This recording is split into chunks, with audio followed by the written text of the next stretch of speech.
ingin bicara tentang pengujian saintifik sebagai dasar kerjanya proses hukum, atau sebetulnya sekali lagi ini lebih pada untuk membangun opini publik. Jadi kalau membangun opini publik, ya ini politik, Mas Ahmad, bukan hukum. Jadi begini, kalau persoalan ini opini publik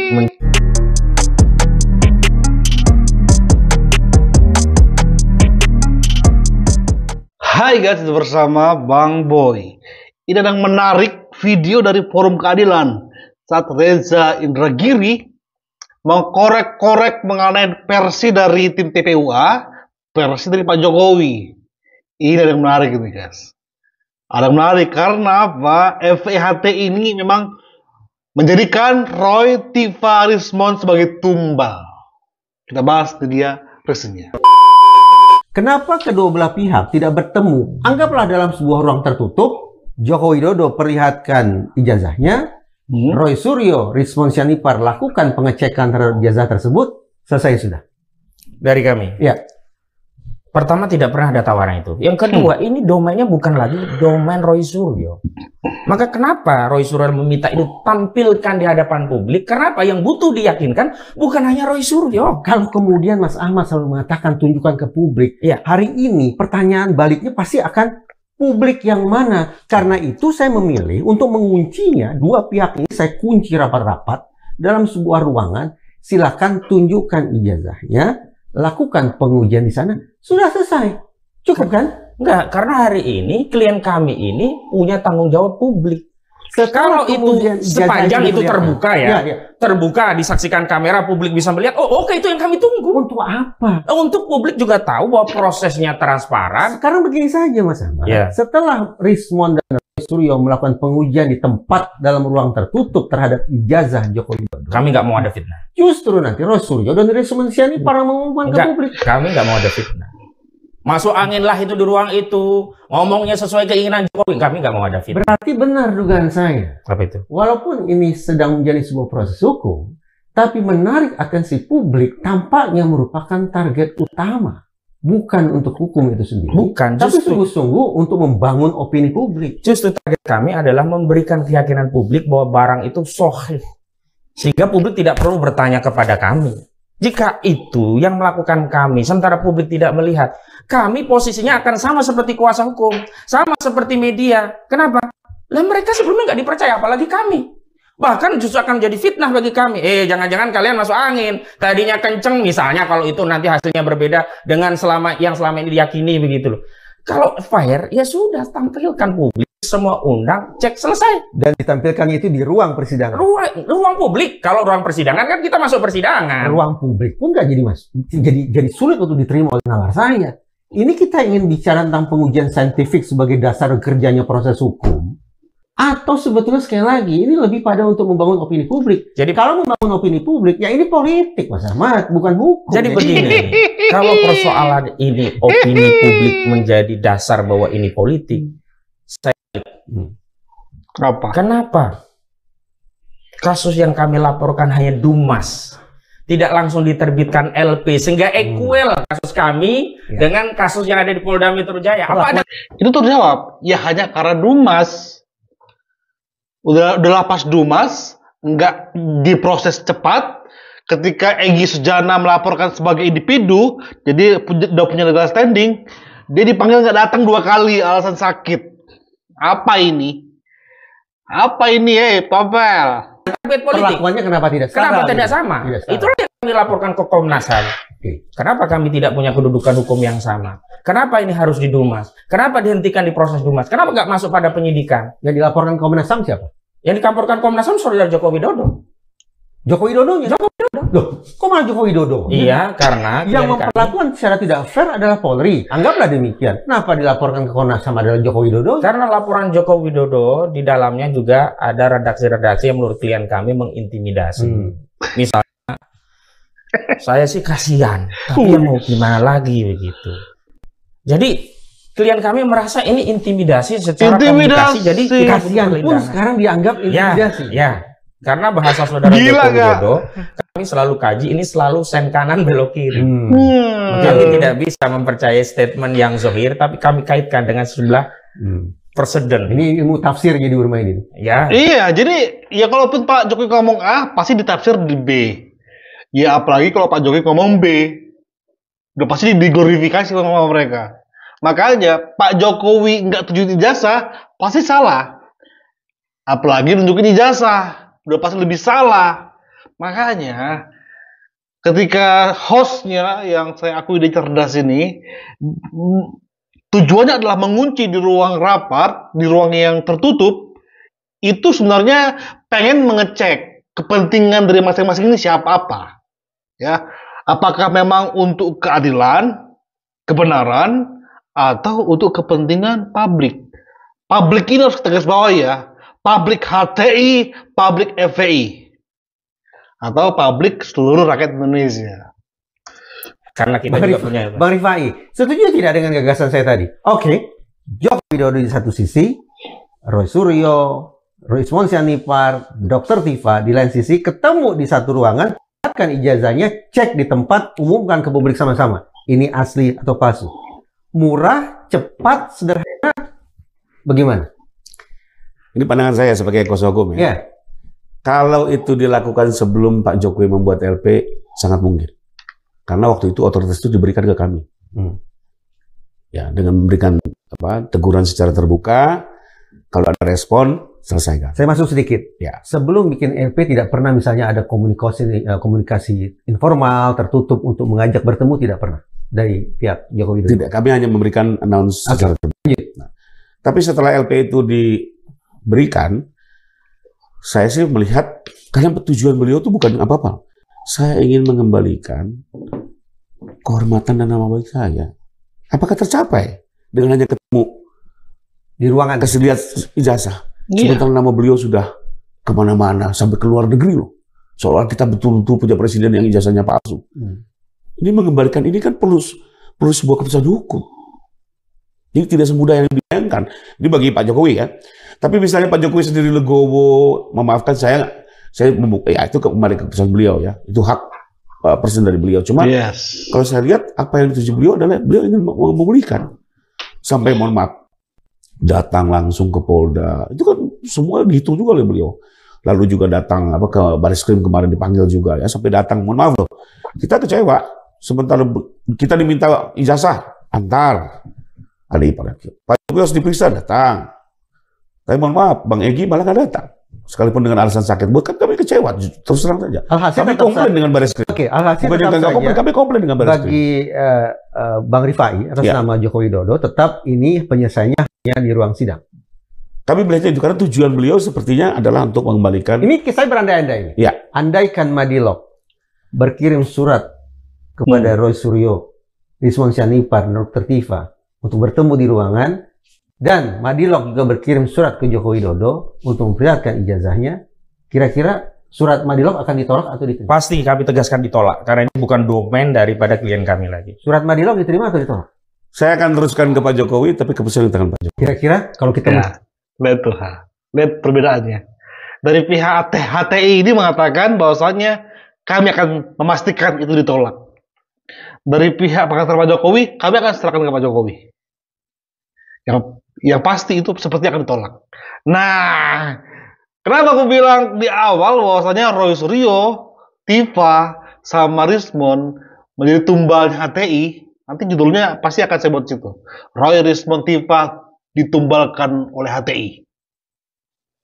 Karena si Tompel ini langsung mengatakan, kami pastikan ditolak.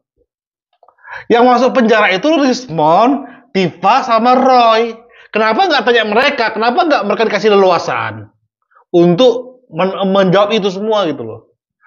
Ya, paham kalian kan semua, guys? Oh my God, Roy, Rismon. Sadar nggak kalian itu ditumbalkan? Nggak sadar sama sekali. Oke, lanjut. coba membaca arah pikiran beliau, Sepertinya kalau hari ini sulit. kan katanya kasihan. Ya, tapi kan kita lihat semakin hari semakin keras. Dari perkembangan kata kasihan sampai hari ini bukan semakin baik. Semakin keras, semua diserang. Siapapun juga yang menyatakan tidak sesuai kehendaknya, mendukung ini palsu, semua diserang. Atau begini. Lalu apakah kita, ini juga satu hal, apakah memang era post-truth ini mau kita biarkan seperti ini? Atau kita semua yang masih memiliki akal sehat, coba juga meluruskan dengan cara-cara hukum? Ini main keras begini, manfaatnya juga untuk apa? Untuk Joko Widodo, Bang Rifai?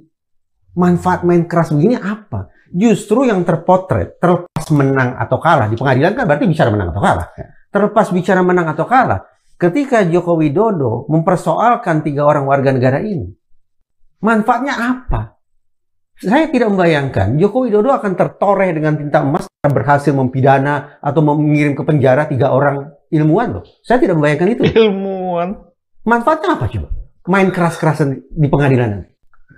Ada sebuah keputusan, ini dalam kecamatan hukum, yang menjelaskan bahwa ijazah itu asli.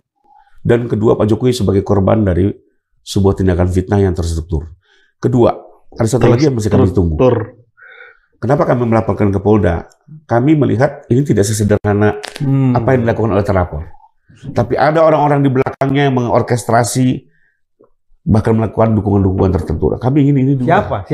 Biarkan nanti penyelidikannya. Nah, kira-kira siapa? Karena kalau tidak, justru keinginan dari pihak Joko Widodo dan Bang Rifai untuk membuat masalah ini terkunci, tidak melebar kemana-mana, justru jadi meluber kemana-mana ketika disinyalir ada warna konspirasi di balik Rismon dan kawan-kawan. Siapa yang menggerakkan mereka? Paling tidak ada, kita uji, kita lihat, tidak bawa dahulu ya. Tapi kalau betul ternyata ada orang di belakang, paling tidak kita bisa lihat bagaimana era post-truth di Indonesia ini dimainkan. Berarti benar. Dua belah pihak akhirnya berselancar di atas hukum, tetapi tujuan atau kepentingan utamanya adalah terkait dengan opini publik. Mas Reza Indragiri ya, mungkin pengacara Pak Jokowi nggak berani mengatakan siapa di balik ini yang harus dibongkar. Tapi kalau kita lihat sejalan dengan arahan mereka, penggiringan mereka, dimulai dari angka-angka survei yang mengatakan bahwa yang percaya Polri 90%. Saya percaya Polri itu citranya lagi buruk. Tapi perihal Barreskrim menyelidiki ijazah Jokowi, saya di barisan percaya sama proses polisi, sama hasil kajian dari polisi. Kenapa?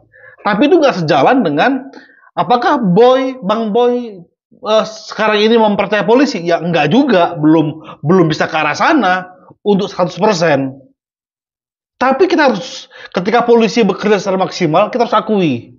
Tapi ketika polisi nggak bekerja maksimal, bahkan cenderung masuk angin, di situ kita kritisi. Tetapi yang mau saya katakan adalah menjawab dari pertanyaan dari Mas Reza Indragiri, saya masih mengatakan diduga. Walaupun dari saya meyakini banget.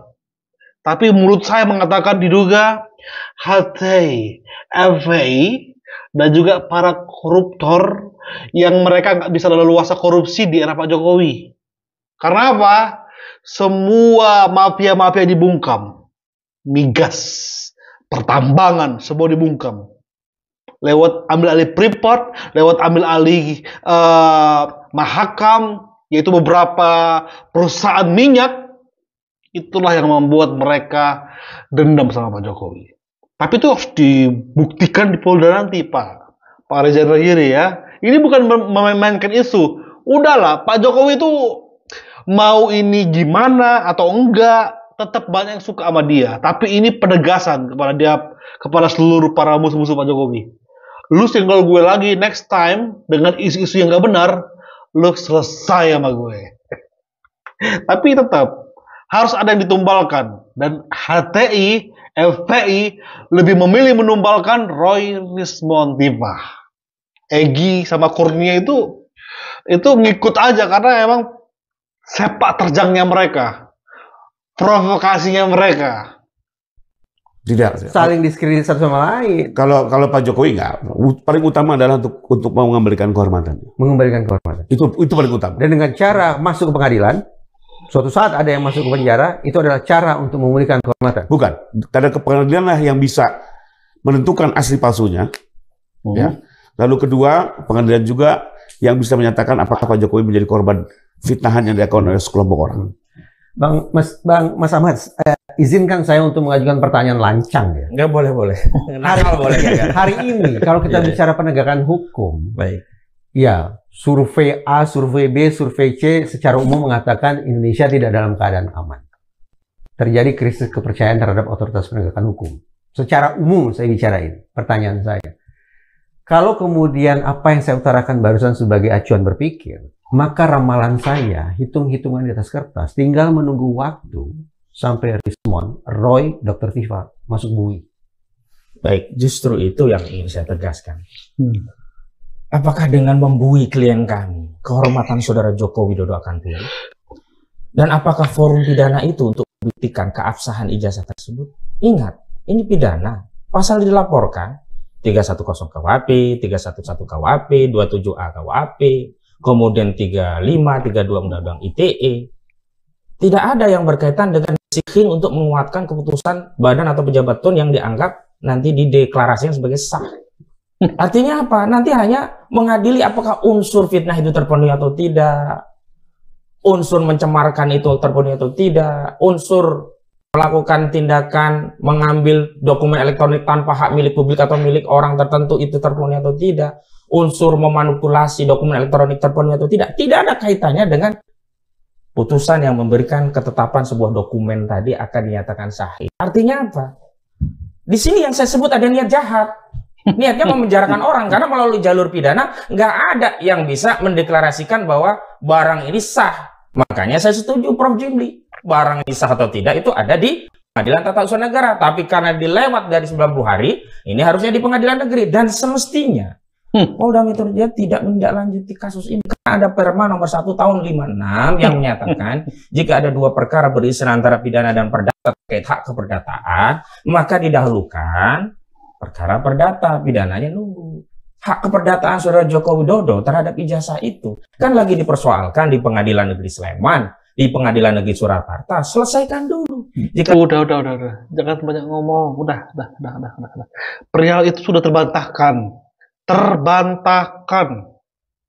Kenapa kau memframing bahwasanya Roy Suryo, Rismond sama Tifa itu karena efek laporan Pak Jokowi? Kenapa harus seperti itu? Sementara ada tawaran ini, aku yakin ya pertanyaannya Reza itu simple, tapi dijawab dengan menjelimet, tapi tetap ada narasi, yaitu narasi kriminalisasi, ya, kriminalisasi. Bilang aja, nggak perlu. Ya, kalau Roy Suryo, Tifa sama Rismond di penjara, ya itu resiko dari kebenaran. Harusnya ngomong itu kok bilang. Resiko dari perjuangan kebenaran. Harusnya itu dong. Jangan malah kayak minta Pak Jokowi untuk nggak melaporkan. Ada apa ini? Sudah seyakin itukah bahwa mereka ini akan masuk penjara? Sudah seyakin itukah? Sudah mulai gentarkah kalian semua? ternyata sudah ada putusan perdata, barulah dia sahih menyatakan dirinya merasa difitnah. Kenapa? Karena dia punya hak keperdataan terhadap ijazah itu asli. Jadi kerja Polri pun dianggap tidak benar, tidak proporsional. Menyelesaikan tujuan untuk mengembalikan kehormatan. Kan tujuannya itu tadi. Katanya bukan memenjarakan orang, untuk mengembalikan kehormatan, memulihkan nama baik. Sekarang pertanyaannya, apakah saat Bambang Trimulyono dan Gus Dur dulu di penjara, pulihlah nama baik? Saya mau pastikan lagi ya. Justru di sini yang ada unsur politik adalah pada kasus ini. Sekarang tadi saya dapat pernyataan ada Pratikno. Apa urusannya Pratikno dengan Jokowi pada hari ini loh, yang saudara Jokowi bukan presiden? Apa yang ingin Mas Rahmat tafsirkan? Itu ada kendali kekuasaan masuk dalam intervensi kasus ini. Karena Pratikno bagaimanapun hari ini adalah representasi kekuasaan. Dia masih menteri. Dia lulusan UGM, begitu maksudnya? Itu hal yang lain. Yang jelas dia penguasa. Dia representasi kementerian. Nggak ada urgensinya dia bicara tentang soal ijazah ini kalau ini terkait pribadi seorang Joko Widodo. Lah, kata si Tifu kan bahwasanya Prabowo memang mendesain ini, merencanakan ini supaya Jokowi masuk penjara. Kenapa kau bilang ada Pratikno lagi yang membela Jokowi? Nggak jelas kalian semua. Satu ngomong A, satu ngomong B. Semua sesuka hati kalian. Memang harus diusir kalian dari Indonesia ini. Harus dilempar kalian semua dari negeri ini supaya aman dan sentosa negeri ini. Pratikno tidak pernah dipersoalkan dalam kajian-kajian yang ada ini. Dan dalam gugatan Pratikno juga tidak dianggap sebagai tergugatlah atau turut tergugat. Yang ada adalah dekan, juga dosen termasuk Kasmujo. Sesaat lalu pertanyaan saya tentang penyelesaian untuk berhadapan-hadapan secara langsung itu saya ajukan ke Mas Ahmad. Yang Iya. notabene adalah kuasa hukum. Dari Roy Suryo dan Ya. kawan-kawan. Betul. Sebelum saya ingin menanyakan hal yang sama, pertanyaan yang serupa kepada 3 orang itu. Kepada Roy, Rismond, Dr. Tifa. Iya. Tapi karena mereka tidak ada, maka saya pertanyaannya begini. Baik. Andaikan Nah. tawaran penyelesaian untuk Ke mereka? secara langsung tatap muka itu saya ajukan ke mereka, bukan ke kuasa hukum, kira-kira jawaban mereka apa? Ditolak. Mereka pun pasti Ditolak. akan menolak. Karena kami ini Sama tidak akan memberikan saran atau pandangan untuk mencoba menjajaki kemungkinan penyelesaian dengan cara ini. sekarang begini. Persoalan ini bukan persoalan mereka. Public. Kalau mereka Public. selesai dalam forum private tadi, justru yang rusak mereka. Dan kepentingan saudara Jokowi untuk meyakinkan publik juga nggak tercapai dengan forum itu. Tapi minimal, ya, kalau kau sebagai pengacara, udah tahu kau bahwa keinginan Jokowi nggak akan tercapai, tapi minimal klien itu nggak masuk penjara. Tapi kan kau nggak memilih itu kan, Tompel. Kau lebih memilih bahwasanya bodoh amat mereka di penjara, yang penting bahwa nggak ada kata damai dalam peristiwa ini. Makanya benarlah judul dari video ini adalah Roy Tifa Rismond ditumbalkan HTI FPI lewat pengacara Tompel ini. Dan kita akan terus hadir lagi guys, mengupdate, men-share tentang informasi terbaru dari apa yang kita perjuangkan ini. Support terus Bang Boy. Thank you. Bye-bye.